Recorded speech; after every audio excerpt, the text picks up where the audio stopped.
Então, boa noite. Olha que bacana. Olha que legal, pessoal, que está escrito aqui no capítulo 7 do livro de Lucas. A cura do servo de um centurião. Quer dizer, servo de um centurião. Um soldado romano, o centurião era um soldado romano, e esse soldado ele tinha um servo, que naquela época era um escravo. Ele tinha um servo que possivelmente todas as vezes, quando ele voltava de uma guerra, devia cuidar dos seus ferimentos, devia cuidar da sua armadura, devia dar a esse centurião toda a assistência que lhe era devida. Talvez antes de ir para a guerra, depois quando voltava, no seu dia a dia. E pelo que está escrito aqui, com certeza esse servo devia cumprir o seu papel com excelência. Aí diz assim: tendo Jesus concluído todas as suas palavras dirigidas ao povo, entrou em Cafarnaum. E o servo de um centurião, a quem esse muito estimava, estava doente, quase à morte. Aí diz assim no 3, ó: tendo ouvido falar a respeito de Jesus, enviou-lhe alguns anciãos do judeu, pedindo-lhe que viesse curar o seu servo. Olha só, o servo de um centurião a quem esse muito estimava estava doente, quase à morte. E esse centurião enviou alguns anciões judeus pedindo que viesse curar o seu servo. Quer dizer, ele pediu os anciões para ir até Jesus. E os anciões assim fizeram. Foram até Jesus. Versículo 4 diz assim: e estes, chegando a Jesus, com instância, lhe suplicaram, dizendo: ele é digno de que lhe faças isso, porque ele é amigo do nosso povo, e ele mesmo nos edificou uma sinagoga. Quer dizer, os anciões explicaram toda a situação para Jesus e disse: olha, ele é digno de que faças isso, Senhor, porque ele é amigo do povo. Ele mesmo nos edificou uma sinagoga. Em outras palavras, Jesus, esse centurião é diferente dos outros. Enquanto os outros são inimigos do nosso povo, esse é amigo.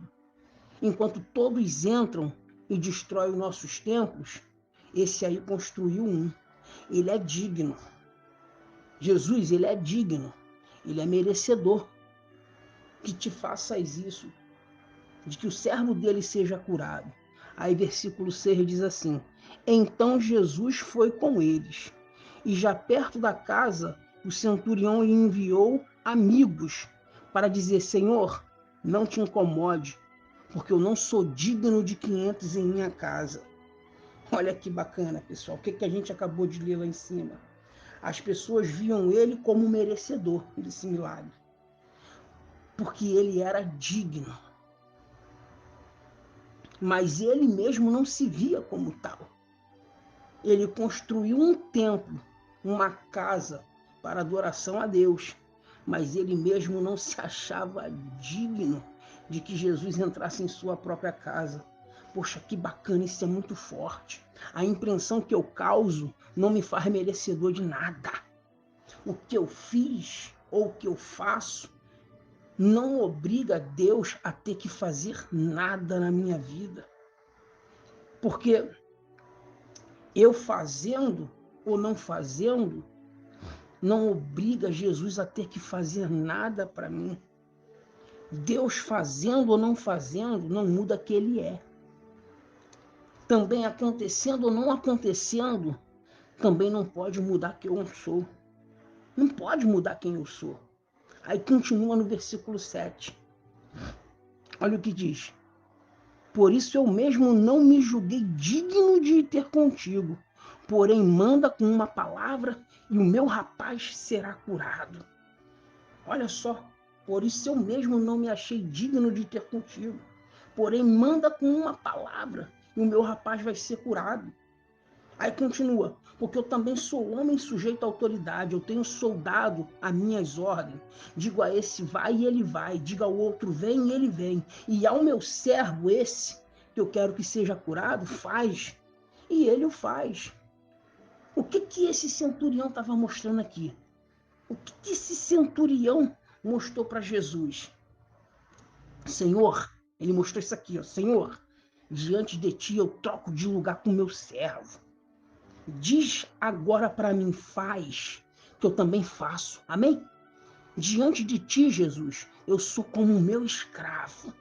Eu assumo a condição de servo. Em relação a ti, eu sou como ele e o Senhor é como eu. Ou seja, eu inverto os papéis. Manda. Manda com uma palavra. Igual eu faço. Faz comigo o que eu faço com ele. Isso é muito forte, pessoal. Você sabe o que ele mostrou para Jesus? Que a mesma disposição que eu tenho para mandar, eu também tenho para obedecer. Eu reconheço que, sendo eu autoridade, a sua autoridade é maior que a minha, Jesus. Diante dessa situação, eu deixo de lado o cargo de centurião e assumo a condição de servo, de teu servo. Senhor, o Senhor vai mandar e eu vou fazer. O Senhor vai mandar, eu vou obedecer. E quantas das vezes não é assim que acontece? Quantas das vezes não é assim? A gente tem disposição para pedir. A gente tem disposição para mandar.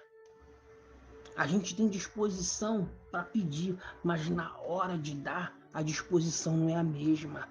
A gente tem disposição para mandar, mas na hora de obedecer, a disposição não é a mesma. Ele estava mostrando isso para Jesus. A disposição é a mesma. A disposição que eu tenho para mandar em quem está abaixo de mim, a quem está abaixo da minha autoridade, eu também tenho para obedecer quem está acima. A gente tem que ter a mesma disposição de fé. A gente tem que ter a mesma. A disposição tem que ser a mesma. E a lição que fica aqui é essa. Não pode ter variação. A minha fé ela não pode variar. A minha fé ela não pode ter sombra de variação. Eu reconheço a tua autoridade sobre mim, sobre toda e qualquer situação.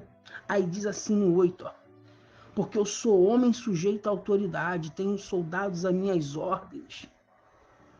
E digo a esse vai, ele vai, digo ao outro vem, ele vem. E ao meu servo faz isso, e ele faz. Olha o que diz aqui no 9. Ouvido essas palavras, admirou-se Jesus dele. E voltando para o povo que o acompanhava, disse: afirmo que nem mesmo em Israel eu achei fé como essa.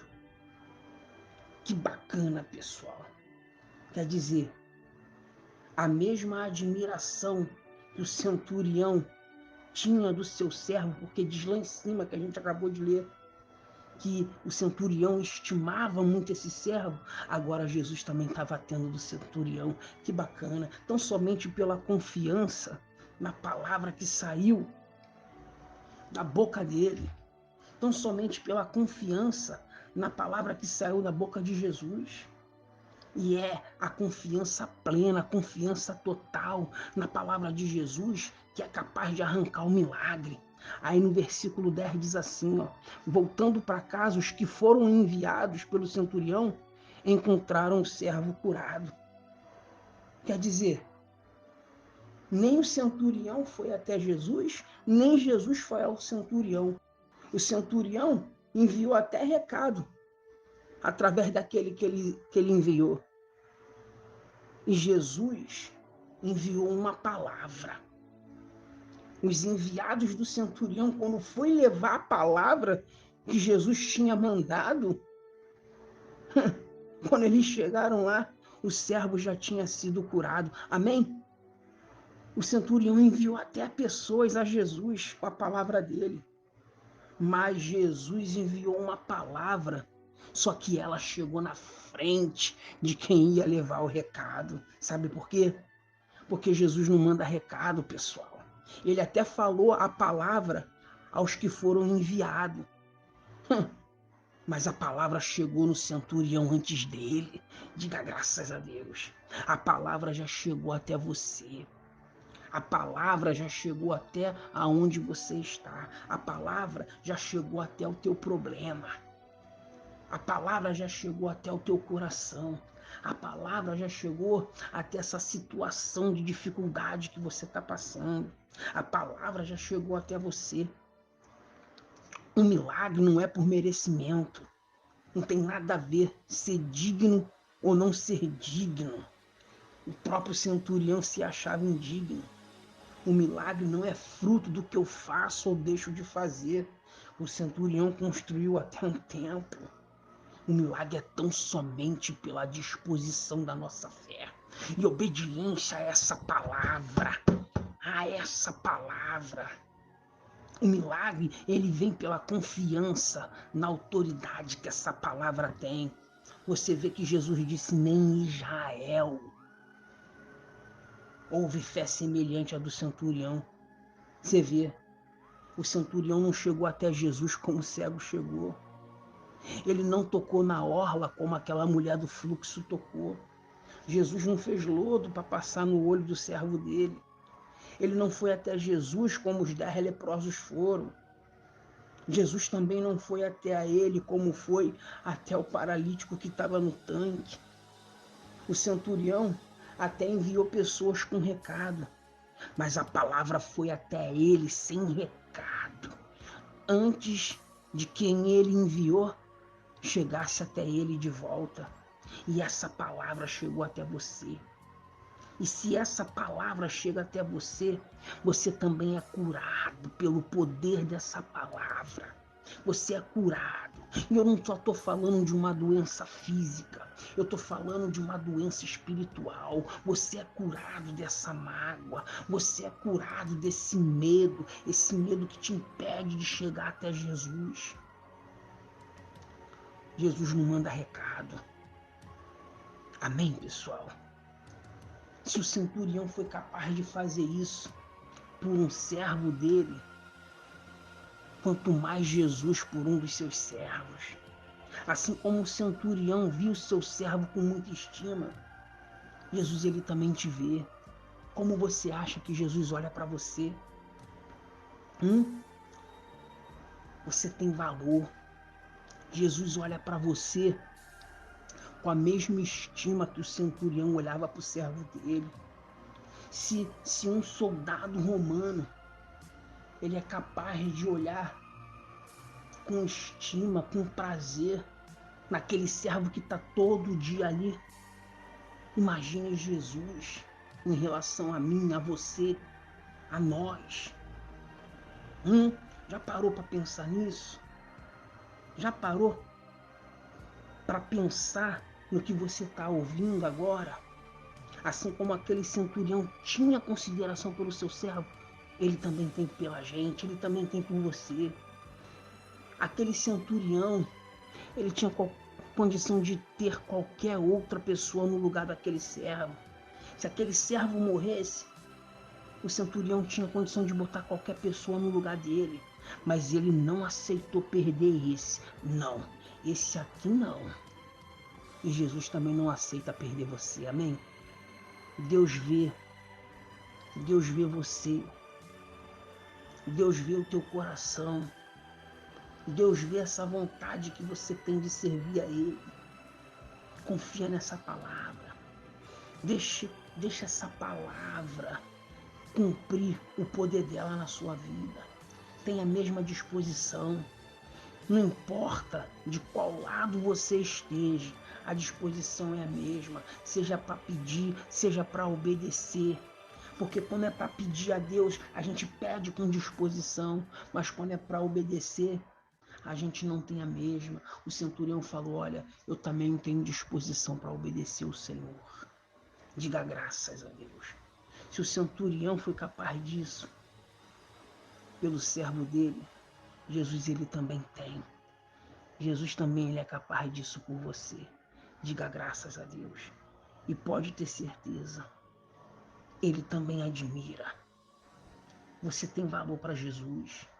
Você tem valor para Ele. Você tem valor. Amém? Deus abençoe.